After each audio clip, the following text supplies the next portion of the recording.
वक्फ में शहीदों को ज़मीन देने की बात सामने आ रही है। इसको लेकर के शादाब शम्स उत्तराखंड वक्फ बोर्ड के अध्यक्ष हमारे साथ हैं। ये बात जेपीसी में रखी गई है, ये कितनी सच है और इसमें क्या तथ्य हैं, इसको लेकर के हम बात करते हैं शादाब शम्स से, जानते हैं उनसे कि वक्फ बोर्ड में जो अमेंडमेंट करने की बात की जा रही है उसको लेकर के उनका क्या मानना है। सर, देश के शहीदों को वक्फ बोर्ड की ज़मीनें देने का एक प्रस्ताव सामने आया है, जेपीसी में आपने प्रस्ताव रखा है, ऐसा सुनने में आ रहा है, तो इसमें क्या सच्चाई है और वक्फ बोर्ड ऐसा कौन सा ऐसा अमेंडमेंट है इसको करके ऐसा कर सकता है? देखिए 28 तारीख को हम वक्फ बोर्ड उत्तराखंड की ओर से, क्योंकि हम स्टेक होल्डर्स हैं, हम वहाँ गए थे और हमने अपनी बात को, अपना जो विषय था वो जेपीसी के सामने रखा, माननीय अध्यक्ष और माननीय सम्मानित सदस्यों के समक्ष संसद के अंदर रखा।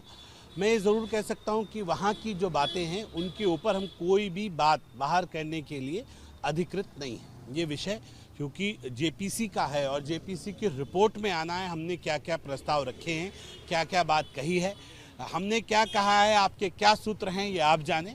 लेकिन हमारा विषय ये है कि उत्तराखंड ने जो प्रस्ताव वहाँ रखे हैं वो देश के लिए नज़ीर ज़रूर बनेंगे, ये हमारा मानना ज़रूर है। अच्छा शादाब भाई, जिस तरह से वक्फ अमेंडमेंट को लेकर के एक बड़ा पूरा जद्दोजहद चल रही है, उसमें आपका क्या मानना है कि इसमें अमेंडमेंट होना चाहिए, नहीं होना चाहिए? और जो ज़मीनों को लेकर के दूसरी पार्टी जिसमें दावा कर रही है कि मुसलमानों की ज़मीनें कब्जाने की ये बात की जा रही है, उसमें क्या तथ्य हैं? अमेंडमेंट बिल्कुल किया जाना चाहिए। बताइए, जो ज़मीनें वक्फ में दर्ज हैं और मौजूद नहीं हैं, कैसे लाएंगे ज़मीनों को वापस? वक्फ बोर्ड अध्यक्ष के सामने एक ज़मीन के ऊपर सामने कब्ज़ा हो रहा होता है और अध्यक्ष की इतनी हैसियत नहीं है, वक्फ बोर्ड की इतनी हैसियत नहीं है कि उस होती हुई ज़मीन के कब्ज़े को वो रोक सके। उसका काम है कि वो धारा 54 करे, धारा 56 करे, फिर पुलिस कार्रवाई करे, फिर वो प्रोसीजर चले, वकीलों को पैसे दो, वकील कार्रवाई करने के बाद उस पर पोजीशन हटवाएं। यही काम रह गया है वक्फ बोर्ड का। एडमिनिस्ट्रेटिव पावर्स नहीं होनी चाहिए क्या? तो अमेंडमेंट की ज़रूरत है कि नहीं है?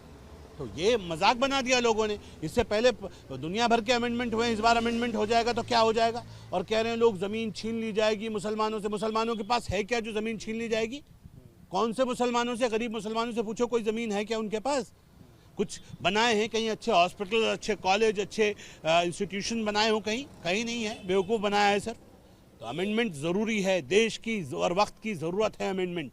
और मुझे उम्मीद है कि जब अमेंडमेंट के साथ नया वक्फ एक्ट आएगा तो देश को ताकत देने वाला एक्ट होगा। वो लोग, जो चंद लोग ज़मीन को के बेनिफिशियरी हैं और ज़मीन को अपने कब्ज़े में लेके बैठे हैं, हाँ वो लोग ज़रूर, उनके पेट में दर्द हो रहा है, वो नहीं चाहते कि ज़मीनों के अंदर अमेंडमेंट हो। इसलिए तमाम बड़े बड़े जो इजलास हो रहे हैं वो इसीलिए हो रहे हैं कि वो सब जानते हैं कि अगर हम ये प्रेशर पॉलिटिक्स नहीं कराएंगे तो जो उनके हाथों में ज़मीन है, जिसको सरकार चाहती है कि गरीबों को मिले, वो उनके हाथों से निकल ना जाए। इसलिए तमाम कोशिशें की जा रही हैं।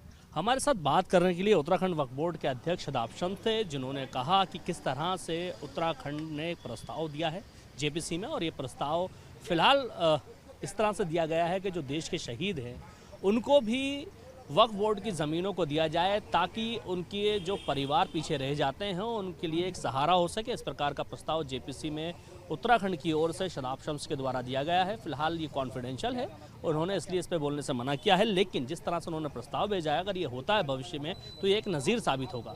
Danish Khan, ABP live, Dehradun. For exclusive and insightful videos, subscribe to our new channel ABP Live Premium.